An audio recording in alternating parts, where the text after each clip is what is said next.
먹든지 마시든지 무엇을 하든지. 일본의 하드록 공업은 37년 연속 흑자를 낸 세계 최강의 중소기업으로 불립니다. 그러나 공업이란 말과 어울리지 않게 이 회사가 만드는 제품은 오로지 나사 하나입니다. 이 나사 하나를 제대로 만들기 위해 온 회사의 역량을 총동원하고 일본 최고의 인재들을 스카우트합니다.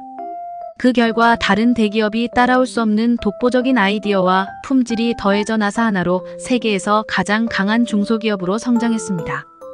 그런데 하드록 공업의 창업자인 와카바야시 카츠히코 사장이 밝힌 강한 중소기업의 비결은 매우 독특합니다.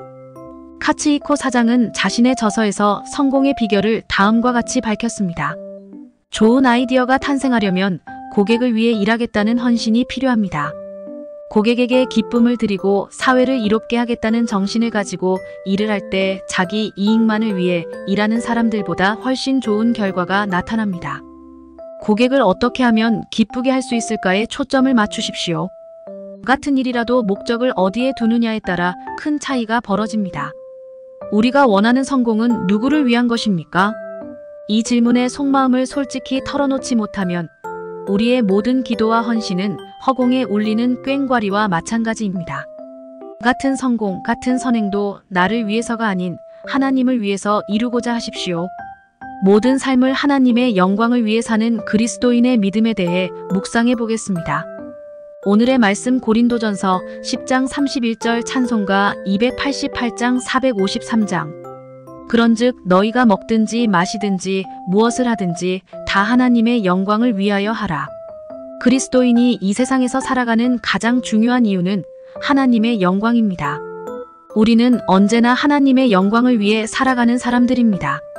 그런데 지금 하나님께 영광을 돌리며 사는지를 묻는다면 그렇다라고 대답할 그리스도인은 그리 많지 않을 것입니다. 어떤 그리스도인은 하나님의 영광을 위해 사는 삶에 대해 오해합니다. 그들은 이 세상에서의 성공이 하나님께 영광을 돌리는 삶이라 생각합니다. 물론 이 세상에서 훌륭한 사람이 되어 선한 영향력을 끼치는 것으로 하나님께 영광을 돌릴 수 있습니다. 하지만 그것이 곧 하나님의 영광인 것은 아닙니다. 하나님께 영광을 돌리는 삶은 거창한 것이 아닙니다. 다른 사람보다 높은 지위에 오르고 더 많은 재물을 가지며 더 큰 명예를 얻어야만 하나님께서 영광 받으시는 것이 아닙니다. 오히려 이런 것으로 자신의 영광을 자랑한다면 그것은 하나님의 영광을 가리는 일이 될 것입니다. 하나님의 말씀을 지키는 것이 하나님께 영광을 돌리는 것입니다. 하나님께서 우리에게 주신 말씀을 묵상하고 그 말씀을 지키며 살아가는 사람을 통해 하나님께서는 영광을 받으십니다. 이런 사람들은 자기 모습은 감추고 오직 하나님만 나타내며 살아갑니다.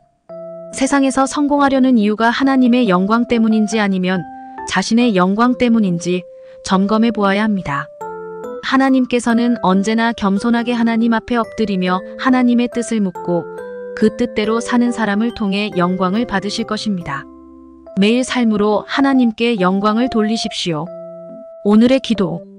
주님, 오직 하나님의 영광을 위해 살아가게 하옵소서. 오직 하나님의 뜻을 구하고 그 뜻 가운데서 하나님께 영광을 돌리게 하옵소서. 예수님의 이름으로 기도합니다. 아멘.